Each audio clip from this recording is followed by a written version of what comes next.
Naoki Ikushima is a rising name in the world of game art, especially known for his work on titles like Octopath Traveler, Triangle Strategy, and Bravely Default.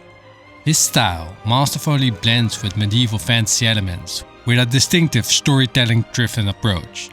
And despite that his art style might be somewhat repetitive across the genre, it is because he is basically the leading artist of reinventing the classical aesthetic of the HD-2D art style. When we break down and analyze Naoki Ikushima's art style, there's no denying that his work reflects a deep love for fantasy worlds. His illustrations transport us to a realm of medieval adventures where every character feels like they're about to embark on an epic journey, whether it's his heroes of Bravely Default or the camaraderie in Octopath Traveler. Ikushima's art always seems poised on the edge of a new adventure. He himself noted that he put great attention to character interaction and dynamics on this regard. Ikushima once said, "Through trying various things, you as an artist may discover what you like even more and pivot further into that." During my student days, I always focused on drawing, but also majored in design and ceramics. I also explored other forms of expression, like theater and performance. He has a great sense of composition. His characters are not just posed against empty backgrounds, he creates entire worlds around them. His art invites the viewer to explore, setting the scene that feels rich with history and potential, as if something grand is just over the horizon. That said, not all his works are as effective, and before we dive into that, we have to look at the core of his character art. The eyes are often simplified, but convey a lot of emotion. Of course, this also depends on the distance, as he does a lot of long distance shots instead of close-ups. Nonetheless, a simplified eye contour makes it more effective to direct the character's gaze and add depth to their interactions, especially in group scenes where multiple characters seem to be engaging with each other. The subtle attention to detail really draws you into his world.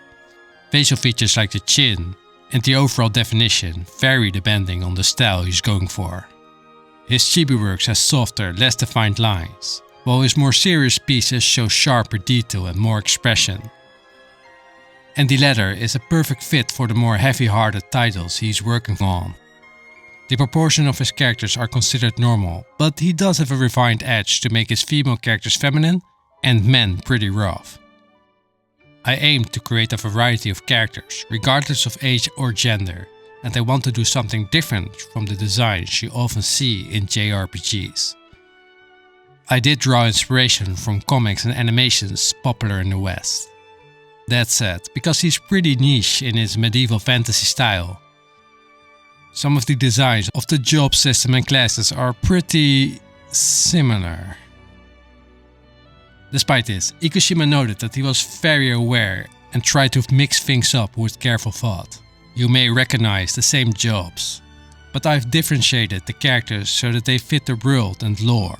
The warrior from the previous installment, Ulbrich, has a rugged physique and focuses more on power, whereas in Hikari has a smaller frame and focuses more on his skill than brute strength.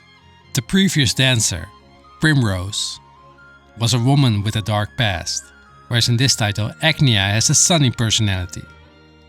This type of yin-yang design works well when done correctly. However, there's one thing Ikushima is well known for, and it's a bit of a love it or hate it preference, and that is his color palette. He often leans towards a soft brownish tone, a palette that feels muted and earthy.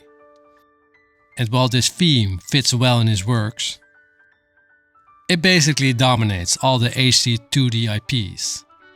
Indeed, he's far from the only artist who does so, but before we touch upon that, his use of watercolors and pastels makes some of his pieces truly stand out with their vibrancy. Ikushima often experiments with the color wheel to its full potential, carefully balancing hues without overdoing it too much. And honestly, this is a necessity, especially in scenes where limited color variation can cause elements to blend together. By playing with tones, he ensures that each character and detail stands out while maintaining a cohesive visual harmony. His line art is another defining trait.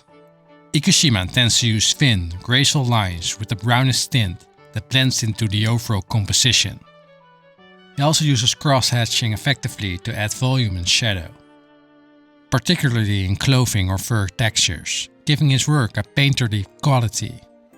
Pursuing beautiful designs is important, but it's also a lot of work to simultaneously think about how these designs will appear in-game. I consider how they look in cutscenes, in battles, and in different parts of the game. I had to learn a lot for that. I think simplifying the designs helps to make the silhouettes clear. That doesn't work when designs are unrealistic, so the adjusted designs allow for more freedom in that regard.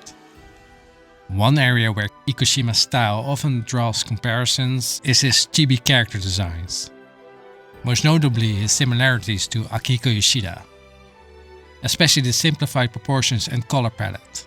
However, while Yoshida may have been an early influence as they worked together on Bravely Default, Ikushima has clearly carved out his own distinct style.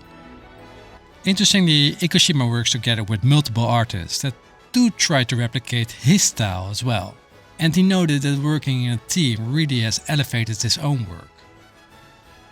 In group projects, you begin to see your own role and characteristics within the team. As you work on various projects with different styles, you'll start to see your strengths in a way that's different from when you worked alone. Ikushima's love for drawing is admirable. I mean, during a developer interview for Bravely Default 2, he started sketching right in the middle of the discussion. This relentless passion for art is evident in every piece he creates. Actually, he loves to go on an art spree, as if at every chance he gets something to celebrate, be it at a game launch or an anniversary, he's right there to express his enthusiasm. Watching movies is important, but I believe that the things you experience firsthand will unexpectedly come in handy when creating concept art or character designs, and I'm grateful for that. I'm glad I challenged myself with many things during my student years.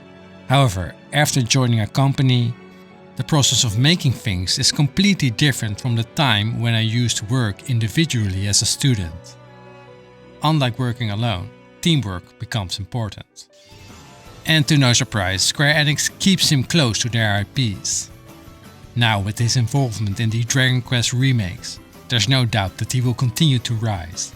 Keep an eye on his future projects because Ikushima's art is inspiring as it is unique, reminding us all of the passion that fuels great creativity. I'm Leidonvalter GPFux, and Naoki Ikushima is not just a character designer, he's a scenery painter. His game art isn't limited to illustrating characters, it creates entire worlds, filled with depth and meaning.